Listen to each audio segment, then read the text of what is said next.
morning, everyone. How you guys doing? My name is Fabian. Thank you very much for coming to my channel.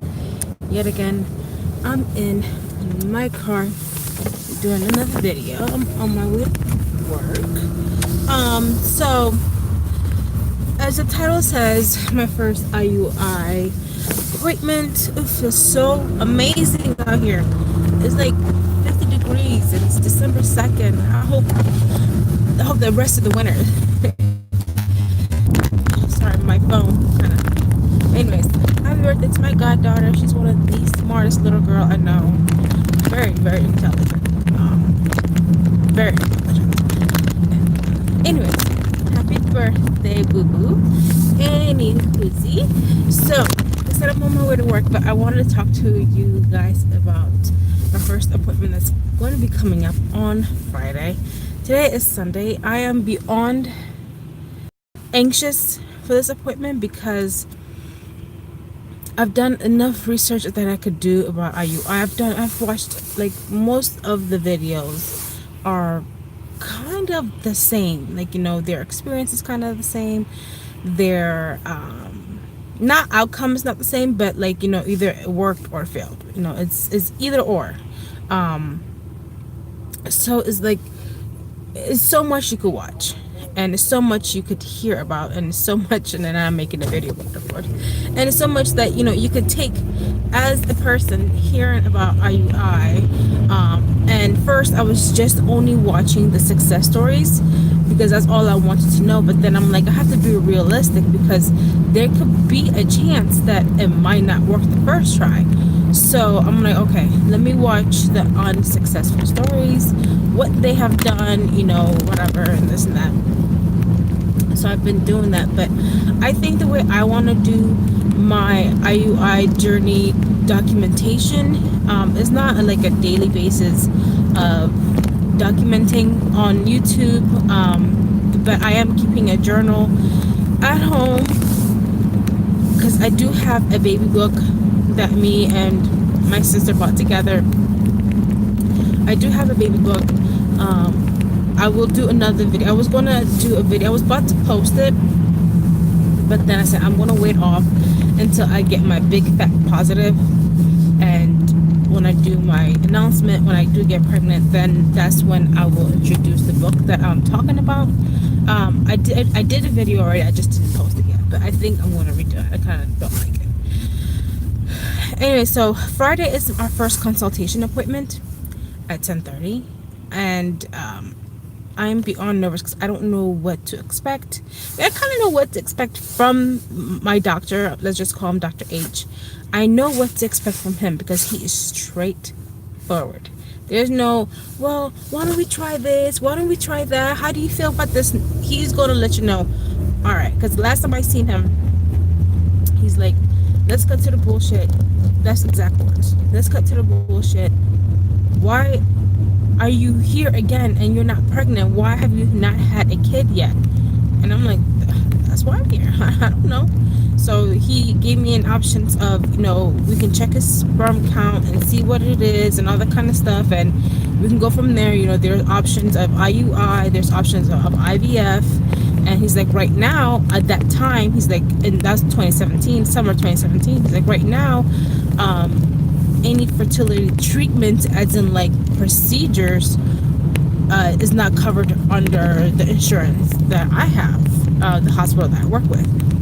But he's like, in 2018, beginning of 2018, they will start covering it. So next year you could, if nothing succeeds, next year you could do either IUI.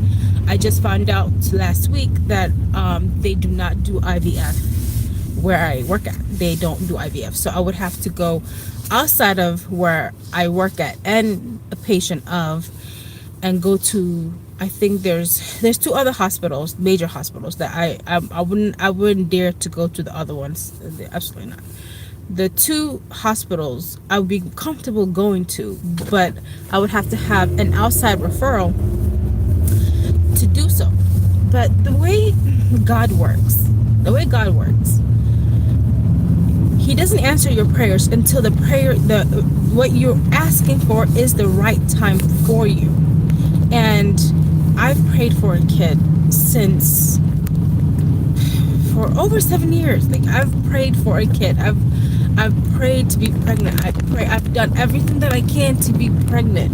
I've taken herbal medication. I've given him herbal medication. I have lost weight. He has lost weight. You know what I mean? I have done everything that I can in my power to do, besides cheat on my husband to get pregnant. That I would not do. And besides having a surrogate. And I know if I ask a certain person, she might say okay, but I want to experience it myself. And so I want to experience being pregnant myself. And anyways, I'm about to get a promotion. Tomorrow I'm applying for it, but the position is mine already. I just have to do the legal stuff. So I'll be working a 9 to 5, no holiday, no weekend. I'm the only person in that position, so I don't have to, struggle with, is somebody going to take a vacation that I want, or I can't take today off because Joe Blow has today off. You know what I mean? Like, I'm the only one in that position, period. I'll have my own office, so I don't have to worry about, I work in an urgent care, so I don't have to worry about, like someone that's really sick that I could get sick off of. Like, if I stay away from the urgent care as much as I can, especially on the first trimester, or if I'm going to go through urgent care, you best believe I will be covering my face, because urgent care is just like, it's like an emergency room. It's just like a cesspool. Really, that's what it really is. It's just a cesspool sometimes, especially now with the flu season. It's going to be a cesspool like how it was last year. So anyways, like I said, with how God works is that he allowed my husband to be okay with an IUI. He allowed him to feel good about IUI. He allowed him to feel like, to be happy. When I was like 10 days late, I told him I think I'm pregnant, and he was so excited. He was so happy.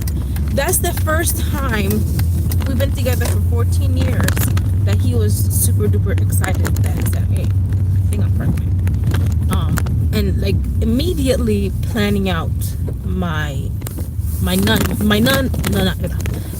months meal plan. I'm like, boy, if you don't stop. He's planning out how the delivery was going to go. He's like, no epidural. The baby cannot have Similac. The baby cannot have this. I'm juicing the baby's food. I'm pureeing the baby's food. I'm like, okay, you can do all of that you want to. You probably do maybe like 4 or 5 times and get tired of it. But I appreciated it. First, I was getting annoyed, but then I'm like, wait a minute. Before, he wouldn't even entertain the thought of us having, not entertain the thought of us having kids, but like, he was like, okay, that's it. Nothing, no other emotion. But this time, the way he held me, the way he looked at me I was like, what's wrong? I thought he was upset or something. And he's like, he looked at me in a way that he's never, ever looked at me. It was just, I can see something else inside his eyes. It's just like, it wasn't tears or anything like that, but it just looked like he can just hold me forever. You know what I mean? So he told me, go sit down. I'm like, I don't know if I'm pregnant yet. He's like, okay, it's fine, but go sit down. I don't want you to wash the dishes. Go sit down. Just relax. So I know he's ready for one. And so Friday, us going on Friday, it's going to be, today is cycle day 8, 9, 10, 11, 12, 13, 14. I'll be on cycle day 14, but my menstruals it's between 30 and 35 days. So I have 3 apps. I have the Ovia app, I have my tracker app, and I have my period app. It's called my period app. means I have those 3 apps. On all those 3 apps, because I want to see what one app does that the other app doesn't do, because I've been using the one app the longest. I've been using that one for, I don't know, maybe like 3 years now. I've been using that app and I really like that app.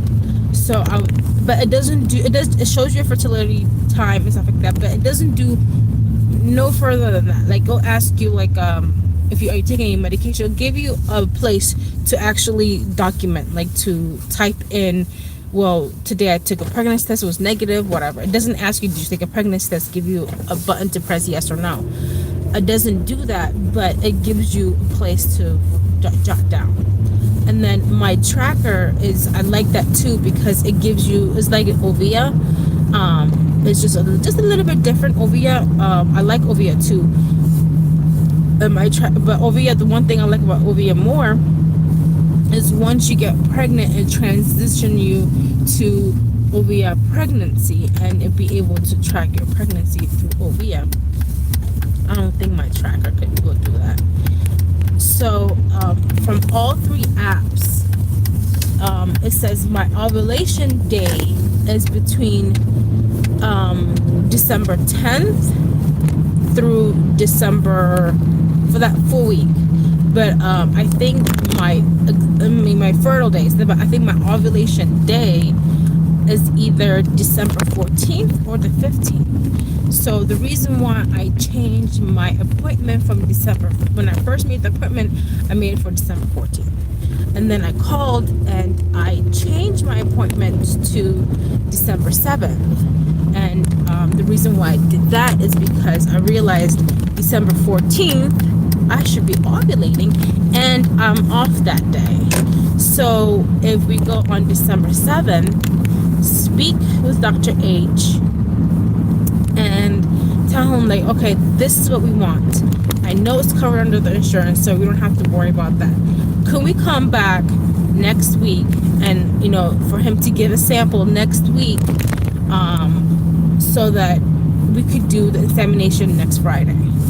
And then if we have to come back in on Saturday to do it again, on that Saturday is my weekend to work, but I don't have to work until 12 p.m. Usually I have to work from 8 to 4, but that day, for some reason, this will be the second time in the whole entire year, since January, I had to go in at 12 o'clock on a Saturday.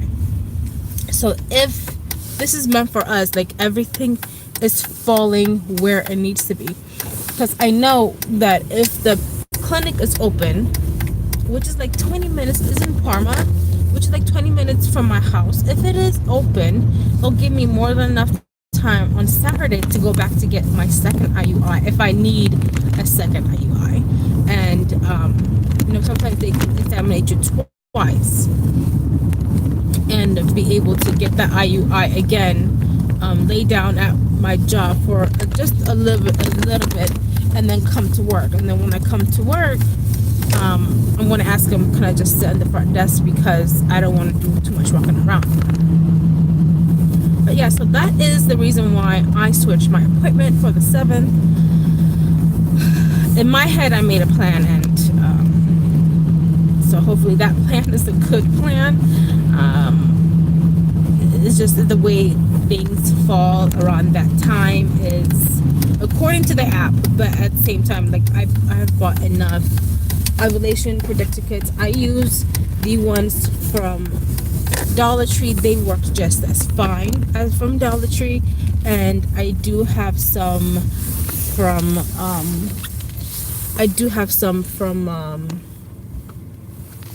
Clear Blue. I have like 2 left from Clear Blue, so I'll be using those, and we shall see what I said. But I will start taking ovulation predictor kits starting Monday, tomorrow, and see what I say.